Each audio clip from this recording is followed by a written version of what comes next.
So the day is finally here. The match has finally begun.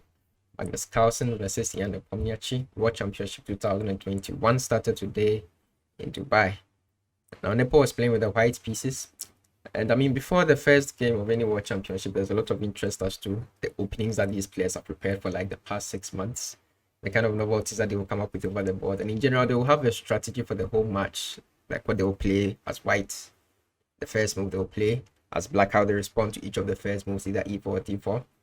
So there's a lot of speculation as to what they will play.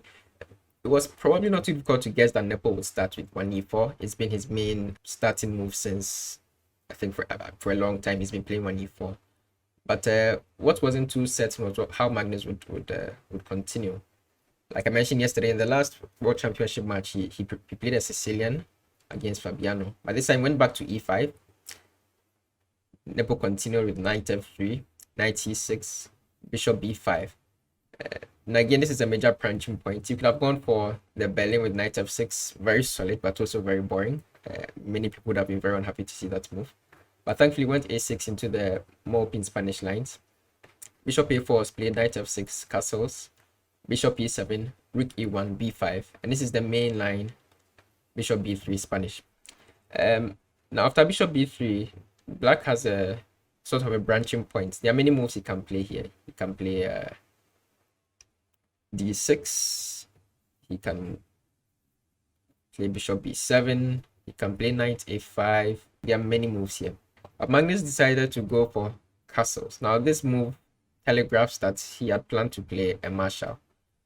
This is the marshal defense. It usually continues with C3, then an immediate D5 by black, and it's actually a pawn sacrifice after pawn takes and knight takes. This E5 pawn is just hanging, and black just invites you to take the pawn. But after C6, these double bishops are going to rain some havoc on white's king side. So black gets a very powerful attack in exchange for giving up the pawn. Now, at the very top level, these lines are basically, they've been analyzed out to a draw. So it's very difficult as white to get any sort of lasting advantage against them. So Nepo wasn't interested in going into any of these lines. And in general, many people do not. And so there's a whole branch of opening theory called anti-marshal, specifically designed to avoid going into the marshal. And he opted for one of them. He played H3. There are many of them. I think you can go for A3, you can go D3, you can go H3, all to avoid the marshal, because yeah, it can be a bit annoying to play against. So he played H3, and here is where Magnus threw the first sort of gimmick. I mean, already playing a marshal wasn't too surprising, but here he really went for a red line. This position has been played in the database about 4,000 times. The move Magnus played is knight A5. It has only been played 8 times. Like, completely cut down the sample size. Yeah, knight E5 is a rare move, and is so rare because it basically sacrifices a pawn on E5, which is typical in the marshal. But here you don't get any of that typical kingside attack counterplay that you get in the proper marshals. Nepo took, this is all main line, so to speak. It is quite rare, but this is of course how you have to play.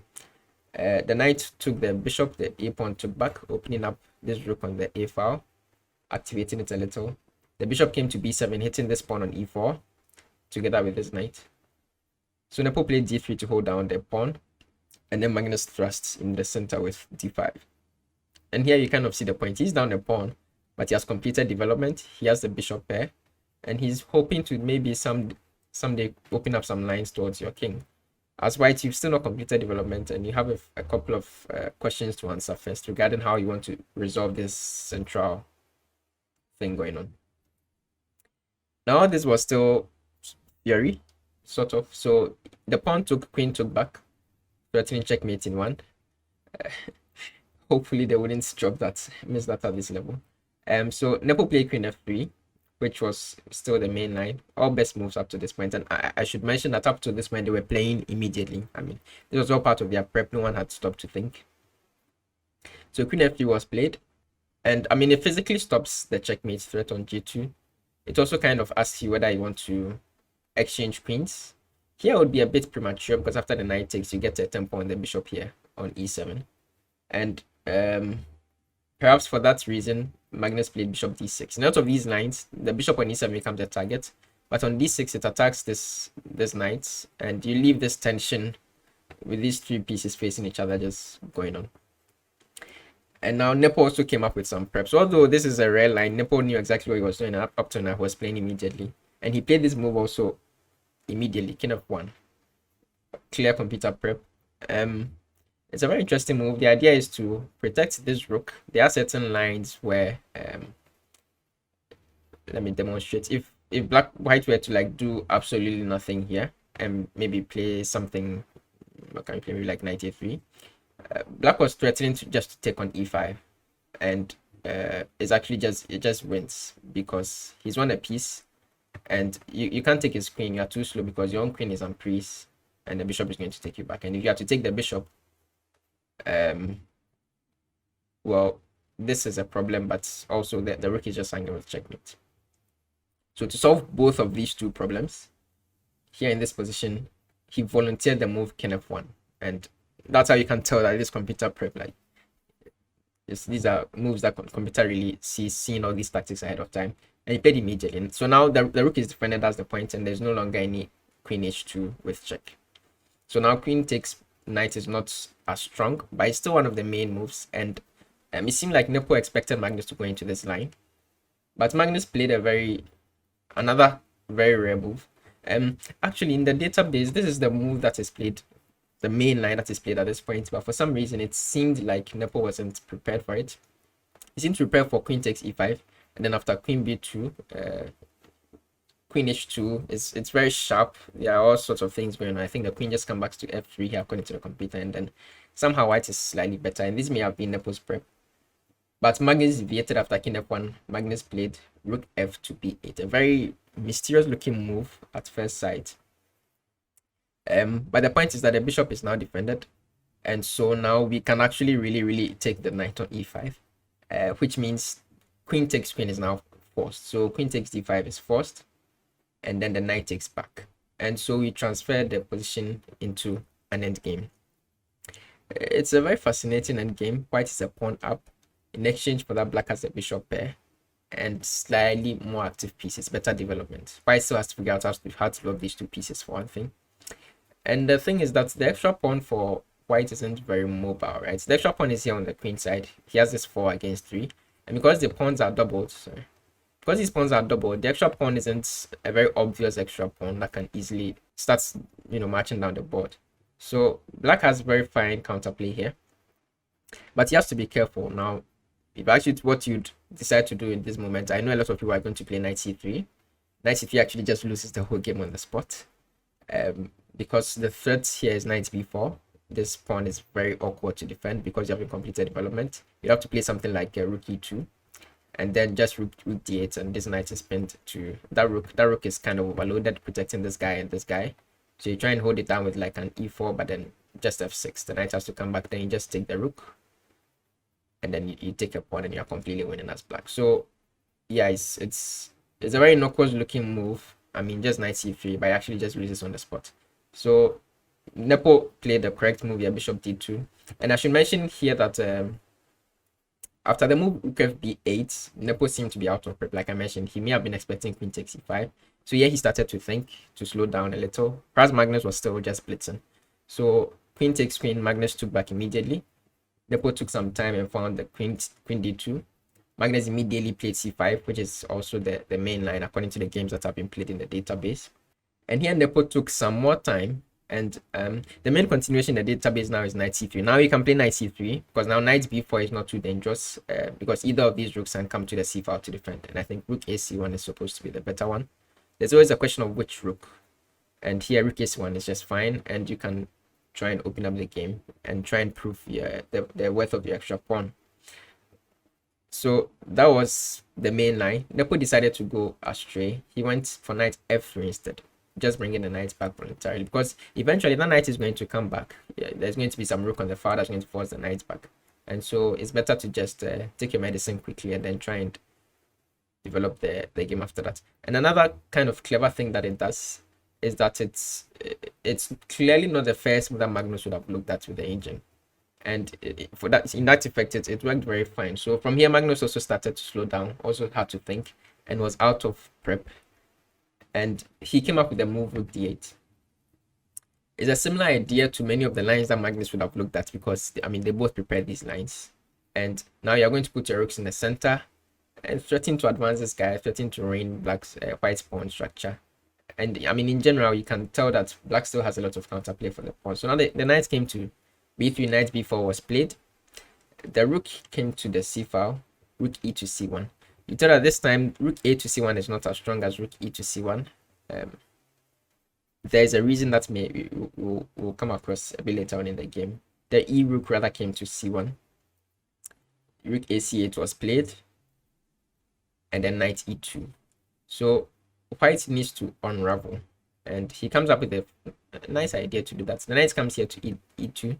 The point is that he wants to play this move d4. If you can break open the center like that, then his pieces will be freed up, and then he can start to combat black's active pieces and try and prove that his pass pawn and his extra pawn means something. Magnus didn't want to even allow something like bishop takes here, so he went for knight c6. It was a slightly curious move, but the knight is rerouting basically. It's coming over here to the queen side, it can come back to d5. But yeah, it was a bit strange because the knight was actually already quite active. This wasn't really much of a threat, so there was no reason to prematurely take the knight back. But he did so, and so the bishop is no longer serving any purpose on d2. So Nepo brought the bishop here to e3. And Magnus continued maneuvering with his knight. He brought the knight to e7. And the knight is heading here to the f5 square, where it will hit this bishop, making it a bit more uncomfortable. And d4 isn't really ready yet, because again, the knight on f5 will both protect that square and also hit the bishop. So Nepo decided to preempt this attack with knight f5 by going in for a bishop exchange, because now black's compensation for the pawn that he's down is that he has the bishop pair and he has more active pieces. So he played bishop f4 with the idea of exchanging one of those bishops and then activating one of his own knights in the meantime, so that black no longer has the bishop pair. But this move was a bit problematic and was the first inaccuracy that was played in this game. So bishop f4 allows black to transform the position once again. So up until this point, the bishop pair has been his counterplay that he has in exchange for the pawn. But now he can exchange it for something more static, something easier to take advantage of. It's a bad pawn structure. Already white has one pair of double pawns, and by allowing bishop f3 here, he gives up a second pair. So bishop f3 is played. The g pawn takes, and yeah, this king side looks horrible. These pawns look very, very bad. They can easily be attacked, and you can see that exactly that happens later on in the game, and that's easily worth a pawn. Then he took the bishop, the knight took back. And then he played this very nice move, rook c6, because there's still a rook on the a file that is attacking this weak a pawn, which is one of the reasons why earlier when c2 was attacked, Nepo defended it with the e rook rather than the a rook. So you do need to defend that guy. Of course, you don't want to play rooks to a8 because that's a very passive position from which to defend the pawn. And so the very clever rook to c6 both defends the pawn and threatens to activate the rook. So either this square on f6 or this square on h6, hankering down on white's many weaknesses that were just created over there. Magnus transformed the dynamic interplay going on, so that now in exchange for him being a pawn down, what he possesses is some counterplay against white's bad pawn structure. So the rook started to activate, came to the e file, the knight came to f5, and then he played c3. c3 was also a bit curious. The idea, of course, is that it stops this knight from hopping into the d4 square. But the downside is that now this d3 point is very, very, very, very weak. It has very little defense. This knight is the only one defending it. The rook is attacking it already. Ideas like g5 exist. Here g5 didn't really work. I think after knight h5, the knight patrols the square, so you can't take because of checkmate reasons. Never too late to checkmate. So you'd have to play something a bit slower. If you try and attack the knight, then you get counter-attacked. And yeah, white gets just enough over here. So g5 was, it looked interesting, but it didn't really seem to work as forcefully as you would like. But Magnus came up with something also very nice. He played knight h4. And from here, the knight directly attacks the weak pawn. And it stops the king from easily defending that pawn. So he's threatening to just win his material back immediately. And if he does, his pieces still kind of look a bit more active than yours, and he could easily be even better. Nepo defended the pawn with rook e3. And here Magnus is starting to become slightly better. And the move the engine gives to maintain that advantage here was g6. It's a slightly mysterious move. The point is that he's going to play rook f6 next, and he's going to attack this knight. This knight is going to have to move away somewhere, and then he's going to win this pawn. So g6 is a multi-purpose move. It takes the h5 square away from the knight, and then it also fixes the issue of the background. So now rook f6 is a very strong move. So here the engine gives the following line: rook d1 to protect that pawn. Then rook f6 comes. Then the knight has to draw back to g2, and the pawn on f3 falls. And now material is equal, and you can easily tell just by eyeballing the position that black is a lot more comfortable. Not winning just yet, but yeah, he has some tough defense ahead of him. But Magnus didn't spot this idea with g6, so he played king f8. He has similar ideas. It also fixes the back rank so that rook takes d3 becomes possible soon. But it wasn't as direct. I mean, direct is not the best. But it wasn't as precise as g6. So knight g2 was Nepo's continuation, wanting to get an exchange of these knights. This knight is much stronger than white's counterpart. So of course Magnus doesn't go for the exchange. The knight comes to f5. Rook e5 attacking the knight. Now he played g6 to protect the knight. And then Nepo played this curious move, knight e1. The d3 pawn was just hanging, so he needed to protect it somehow. But it seemed rook d1 was just simpler and did the job better. The knight on d1 has zero prospects. This is the problem. I mean, you do not want a knight on the back rank that is just defending a pawn on the third rank. That knight is forever doomed to passivity. So this knight came to g7. He wants to push this pawn basically and activate his king. And then the knight is eventually going to come back to one of these two active squares. So the rook came to e4. Magnus played f5, hitting the rook with tempo. The rook came back to e3. The knight came to e6. Then Nepo, realizing that this knight on e1 wasn't doing anything, brought the knight back to g2 to try and activate it. And now, because of the time that Nepo lost, and I mean, the moves that he had made was slightly inaccurate, now black was threatening to take over. Magnus found a very precise way to do so with b4. It doesn't look like a lot, but it's a very, very dangerous move. First off, you can never take and you can never push. The reason is that you can never give away this square on d4 to black, right? Like imagine you push and the knight just drops in on d4. It's very close to loss now. It's a huge problem. So after b4, you kind of have to let him take and then you take back with your pawn. So he played king e2, and the problem is that he's going to play rook b8, which he did. And the question is, how do you defend this pawn on b3? There is no way to defend it. No single piece can get there in time. So black is going to get his pawn back, and if you're not careful, the activity of these pieces is going to be much better than yours at the end. So Nepo found a very nice way of neutralizing black's initiative. He brought his king over here to the queen side. So b takes. He gladly gave that pawn away and played king c2. So that black's rook can never establish itself here on the second. If that had happened, it would have become very, very dangerous for him to defend. So the rook had to go back. And then he played h4, threatening to try and get some counterplay over here on the king side. Never really happened. Magnus played king f7. The rook dropped back to e1. And the idea is to free the e3 square. Now the knight is ready to come into e3. And here to c4. That's a very nice output for the white knight. And once the knight gets there, black's advantage kind of disappears. I mean, then it looks like a very level game. So king f6 was played. Knight came into e3. The rook came to d7. The knight really did come to c4. And here both sides agreed that the position was probably just drawn, and so they went for repetition. Rook e7, knight e5, rook d6, knight e4. And the problem here is that the knight attacks this square, the rook, and also takes away the b6 square. However, the rook is the only guy protecting this pawn on a6, so the rook has to stay on this file. So rook c6 is the only move. And after knight e5, again, the same problem. The rook has to stay on this rank, so it has to come back to one of these two squares. And it's going to be attacked by the knight again on c4. And so here they agreed to a draw. It was a draw by three-fold repetition. And the first game of the match was over. It was a very good game. I mean, albeit a draw, as a fighting draw, not at all boring. It was very interesting, the choices of openings that they went for, right? Magnus especially going for this marshal, and Nepo avoiding it, going for this h3 anti-marshal. And in general, I could tell that Magnus intentionally steered the position into something where Nepo wouldn't be too comfortable. Nepo really likes positions where he would have a ton of activity, a ton of play against your king. But here he had to play an end game. And although it was a pawn up, he had to kind of defend the position for a long time.